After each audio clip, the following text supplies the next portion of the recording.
You ever watch a movie and think, wait a second, this isn't sci-fi, this is a documentary in space robes? Because that moment in Revenge of the Sith, when Padmé drops that line, "So this is how liberty dies." Yeah, that one lives rent-free in my brain. And not just because it sounds cool, but because every time I hear it, I get the sinking feeling that George Lucas was less interested in space battles, and way more interested in telling us something we really didn't want to hear. I mean, come on. Palpatine didn't take over the galaxy with a laser cannon and a menacing soundtrack. He took it with votes, with paperwork, with 1,000 voices all cheering like he'd just won a galactic talent show. And the Jedi, those legendary peacekeepers, they stood there blinking like the Wi-Fi just went out. It's honestly kind of amazing how many smart people in Star Wars completely missed the big blinking neon sign that said, "Hey, tyranny incoming." And maybe that's the scariest part. It didn't feel like a war. It felt like a press conference. A little Senate applause here, a couple emergency powers there, and boom, suddenly you're saluting an emperor and pretending that's totally normal. Meanwhile, the one guy trying to stop it is the same guy slicing off limbs because he's having a bad day. Real stable leadership we had going there. But let's be honest, we'd all like to think we'd be Padmé in that moment. Quiet, observant, shocked by the corruption. But more likely we'd be the guy in the third row clapping a little too hard. Because we want to get home before traffic hits Coruscant's outer lanes. Because fear makes people compromise, and comfort makes them clap. And Star Wars doesn't just show us that, it shoves it in our faces with lightsabers and space wizards and says, hey, this is what happens when you stop asking questions and start cheering for convenience. It's funny, it's tragic, and somehow, it feels more real than half the news you scroll past every day. Liberty doesn't explode. It gets voted out of existence while everyone's smiling. In this video, we're going to break down how one scene from Star Wars managed to capture the entire downfall of democracy in 12 words. How Palpatine's rise wasn't just clever writing, it was a blueprint of manipulation. And why the most dangerous sound in the galaxy wasn't a blaster or a scream, it was applause. You ever have one of those moments where you're watching Star Wars and suddenly feel like you're not watching a galaxy far, far away anymore? Like the Senate chamber in Revenge of the Sith doesn't feel fictional, it feels familiar. The lighting, the speeches, the sudden thunderous applause for emergency powers. It's all a little too on the nose. That line from Padmé, "So this is how liberty dies," it doesn't just hit hard, it hits like a brick wrapped in a prophecy. Because if you're paying attention, Star Wars wasn't just about Jedi and Sith, it was about systems breaking down while everyone cheered them on.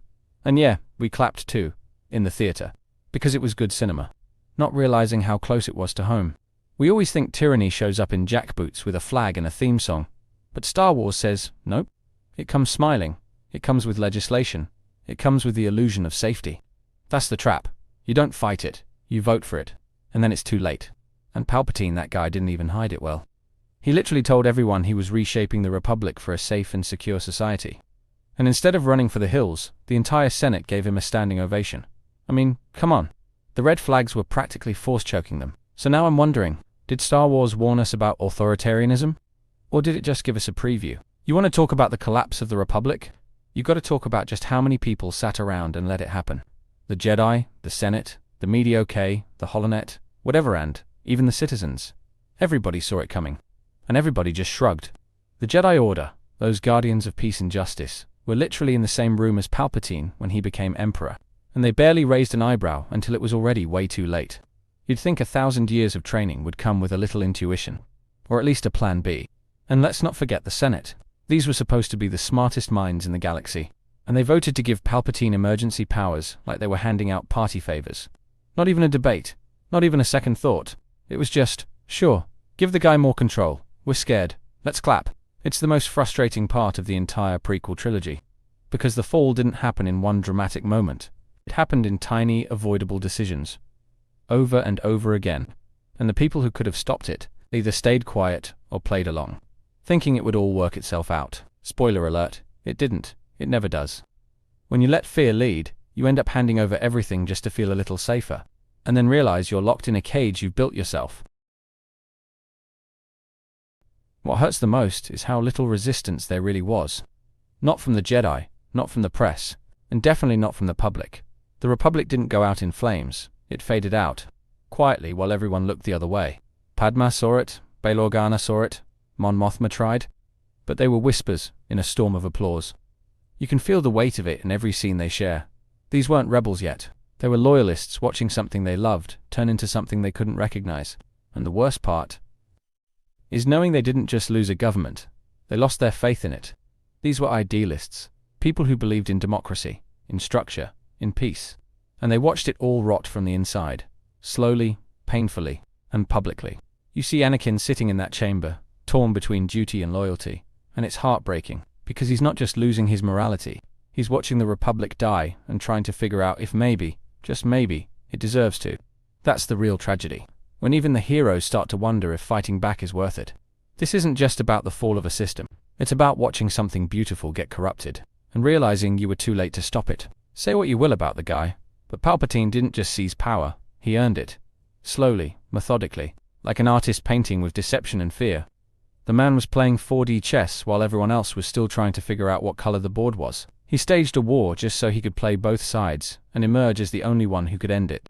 He orchestrated chaos, then offered himself as the solution. That's not just strategy, that's manipulation on a galactic level, and he pulled it off with a smile. Every speech he gave felt reasonable. That's the terrifying part. He didn't scream about domination or conquest.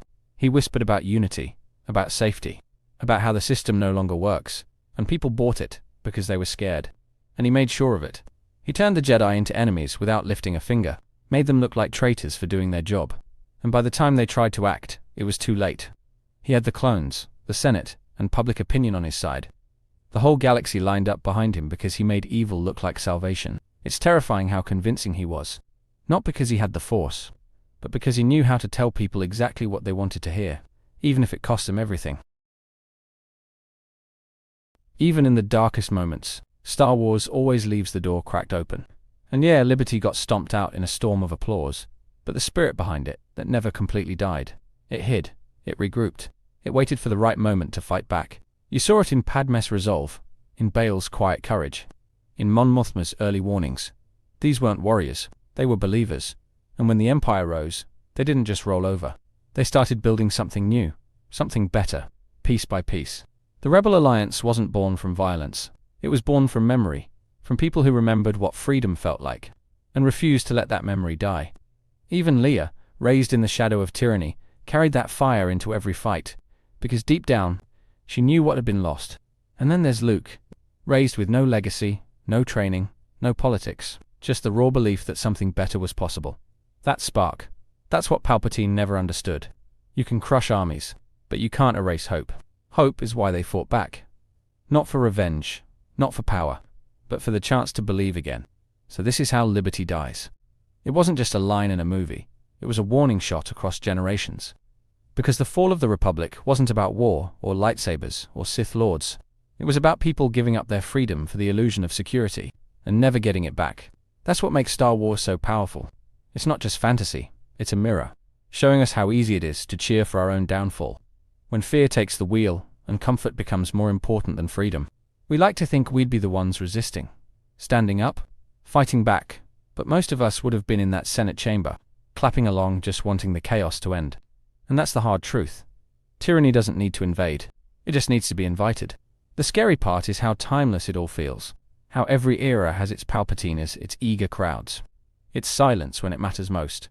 That's why the story hits so deep, because it doesn't end with a battle, it ends with a choice. And we're still making it. Star Wars didn't just show us how liberty dies, it showed us that saving it starts by refusing to applaud. Thank you for watching. If you enjoy my videos, please consider looking at my pinned comment and checking out the links for my Amazon storefront. It contains my favorite Legos, my gear in which I make videos, and comics that I read on a daily basis. I update it constantly, so please, take a moment and click on the link. On top of that, check out my second channel, Critical Analysis Hub Plus, and my third channel, Critical Analysis Hub XP.